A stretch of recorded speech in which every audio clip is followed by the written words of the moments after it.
ça fait longtemps que vous ne m'avez pas vu sur ma chaîne puisque tout simplement j'ai eu pas mal de choses à faire avec notamment l'école, le bac puisque j'ai passé l'épreuve des TPE, tout ça. Donc j'ai pas vraiment eu le temps en fait de poster ou ni de faire des vidéos. Donc là c'est les vacances et j'en profite. Aujourd'hui on se retrouve pour une vidéo pas comme les autres puisque ça va être ma première vidéo conseil. Donc dans cette vidéo je vais vous donner 10 conseils pour vous améliorer en langue. Donc le premier conseil serait tout d'abord de participer au maximum à l'oral. Et c'est vraiment super important parce que une langue, on va d'abord la parler et ensuite l'écrire. L'oral, c'est primordial. Si vous allez dans un pays, il faut vous faire comprendre. Pour la prononciation aussi, c'est très important de participer en classe. Et puis même si vous n'êtes pas sûr de vous, parce que soit vous êtes timide ou alors vous avez peur qu'on se moque de vous, que vous avez honte si c'est pas la bonne réponse, et c'est pas du tout grave, il faut vraiment participer même si vous n'êtes pas sûr de votre réponse. Deuxième conseil, moi je dirais faire ces exercices. Déjà ça va vous permettre quand vous êtes chez vous de vous poser, d'essayer de comprendre et de faire justement par vous-même. Ça va faciliter en fait votre progression. En troisième conseil, je vous dirais, bon ça on vous l'a tous dit, vous l'avez tous entendu au moins une fois dans votre vie, regardez des vidéos, des séries, des films en VO, c'est plutôt efficace. C'est très important de regarder en version originale parce que pour les compréhensions orales ça aide vachement parce que du coup ça travaille votre oreille et donc vous allez capter des subtilités, des petits mots, pas grand chose mais qui vont faire la différence en fait au bac parce que faut savoir que vous avez une compréhension orale au bac. Ensuite ça va vous permettre de bosser votre prononciation à côté. Il faut dire qu'aussi tout ce qui est en version originale ça vous apporte quelque chose dans le sens où déjà c'est ludique, que vous allez être dans l'histoire donc vraiment vous allez pouvoir capter des nouveaux mots. C'est du vocabulaire en plus qui n'est pas forcément sur des thèmes que vous allez aborder en classe et c'est en ça que c'est vraiment une valeur ajoutée. Enfin voilà, globalement j'ai envie de vous dire que tout ce qui est en version originale, regardez en sous-titres de la même langue.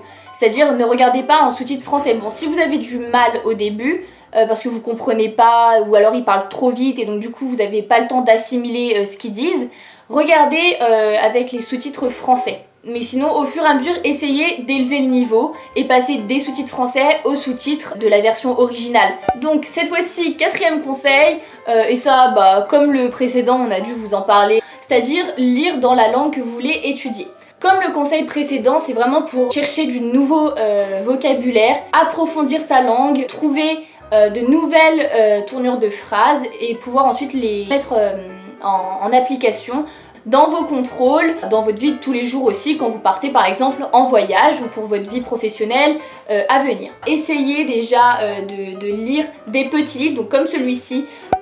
Ce conseil va avec le suivant, c'est-à-dire faire un carnet de vocabulaire. C'est vraiment très important dans toutes les langues. Je l'ai fait pour l'anglais, je l'ai fait pour l'espagnol et je l'ai fait pour l'allemand.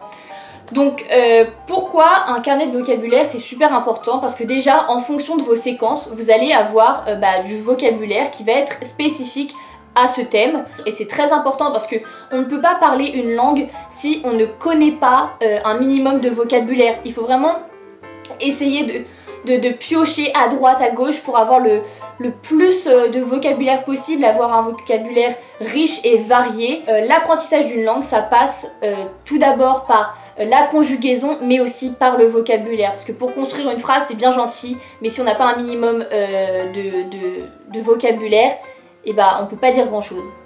Donc maintenant on va passer au sixième conseil qui est faire des voyages ou des échanges avec un organisme comme Erasmus ou IF. J'ai déjà fait pour l'espagnol et je suis partie à Madrid. Et c'était très bien, c'était enrichissant d'un point de vue culturel et aussi d'un point de vue on va dire linguistique. Ça vous donne une autre vision en fait de la langue. C'est plus ludique, c'est plus humain. Vous n'êtes pas là dans une classe à apprendre. Vous allez être avec des gens, vous allez pouvoir avoir des échanges et puis ça vous apprend à vous faire réfléchir en fait dans la langue. Parce que vous n'avez pas d'autre choix en fait que de parler pour vous faire comprendre dans un pays étranger. Donc après, 7e conseil, choisir un accent et le bosser à fond. Bosser sa prononciation à fond. Après, un autre conseil serait d'utiliser des sites de traduction comme Lingway ou Word Reference plutôt que des dictionnaires papier. Parce que justement, les sites de traduction, ils vont vous permettre d'entendre en fait la prononciation. Donc ensuite, comme autre conseil, utilisez des applications sur téléphone et changez la langue de son téléphone. Parce que déjà, c'est ludique, que c'est rapide, quand vous avez rien à faire, vous pouvez aller vite fait sur votre application. Donc vous voyez, vous avez différentes applications sur internet, donc comme Duolingo, qui vont vous permettre d'approfondir ou d'apprendre une nouvelle langue. Donc vous avez ABA aussi comme application. Et puis après, vous avez aussi tout ce qui est changement de langue sur votre téléphone. 10e conseil, ce serait vraiment d'essayer d'intégrer dans votre vie tous les jours la langue que vous voulez apprendre.